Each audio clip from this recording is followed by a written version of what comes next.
Next up, at UFC Vegas 107, we have the featured fight of the evening. This is a brand new matchup.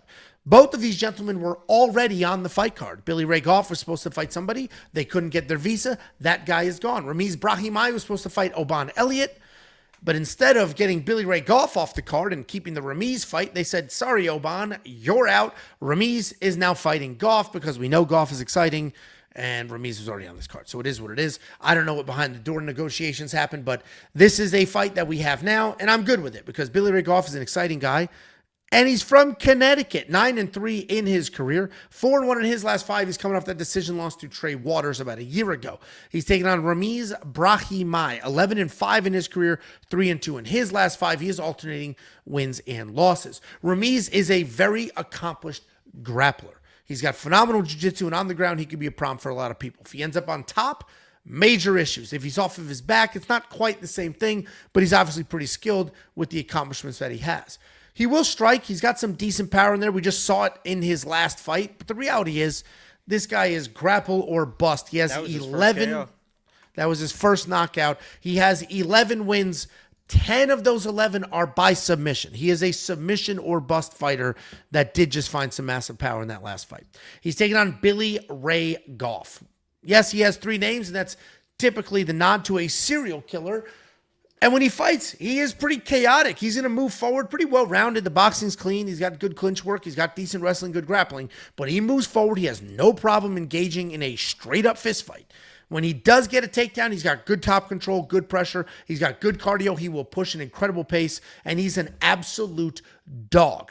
We saw that in his last fight against Trey Waters. He got a decision that didn't go his way, but it felt very close, and a lot of people thought that he won that fight. And it just showed that he's a dog. He'll come forward, he'll stay in your face, and he doesn't care about anything. That is both a gift and a curse. I'm going to pick Ray Goff to win. I think he does win. I think the dog mentality, the forward pressure, the hands, all of that is why he wins this fight. I do worry that he will just come forward, swing wild, get some takedowns, because I don't want him on the ground with a much better grappler. I want him standing, bombing away, staying in Ramiz's face, just keeping it ugly, keeping it dirty. Same thing that Max Griffin did to Ramiz, I want Ray Goff to do. Billy is going to be the pick. What I will say, and I'm curious what you think, Jacob, and you may not have even broken down the previous fight. I am surprised to see that Ray is a much larger favorite in this matchup than he was in his original matchup. His original matchup was against a pretty well-rounded guy that was decent at everything. Who was it? But not, was it the Korean Tiger? I forget. What's his name? You'll see it on Tapology. And he was decent at everything, but not wildly dangerous at any one thing. Ramiz Brahimaj is dangerous at one thing. So while he's not incredibly well-rounded, there is one very clear path for him. So I was surprised at that. I'm surprised the odds are wider here than they were before. And both these guys were already on the card. This isn't short notice for Ramiz. So Ray is the pick. Just surprised that he's a 3.5 to 1 favorite here. What do you think, Jacob? Yeah, I think part of your breakdown was exactly what needs to happen. First round, don't wrestle, and you're probably going to win. It seems like that's as easy as this fight should go. Where Ramiz, I know that he definitely looked cleaner in the striking in his last fight versus Mickey Gall, but, it is Mickey Gall. He's able to find that knockout, but it is Mickey Gall. I mean, Ray Goff is probably the exact opposite ends of the spectrum when it comes to type of person as Mickey Gall. You want to talk about tenacity. I mean, Ray Goff, former lock of the week. Remember, guys, I find these guys before everyone else. Everyone knows that Ray Goff is a dog. I knew it before everyone else knew it. He was a fucking lock of the week. He got the job done. He's a fucking junkyard dog. I do worry that he was trying to force the wrestling against Trey Waters, which made sense in that matchup. But if he starts scrambling around with a dry Ramiz early, you're just going to give him, why would you? It's like when I was watching Amanda Hebos and Mackenzie Dern.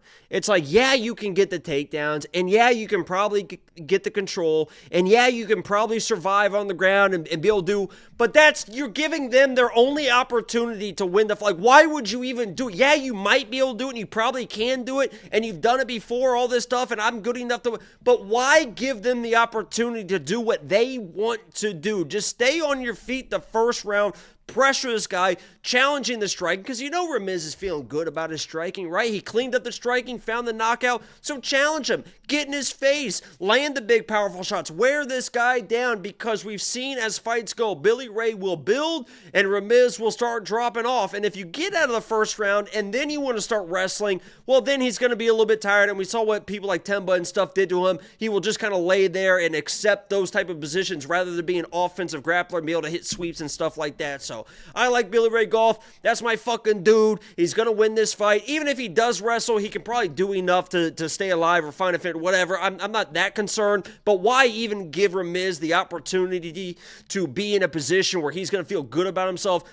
Keep it striking, keep it pressure, small cage against the fence, body shots, bury this guy, and then start wrestling if you want to, second and third round to really beat him up. So I like Billy Ray Goff. I've been a bit fan of his before everyone else. I've been number one fan forever, and he's going to win this fight.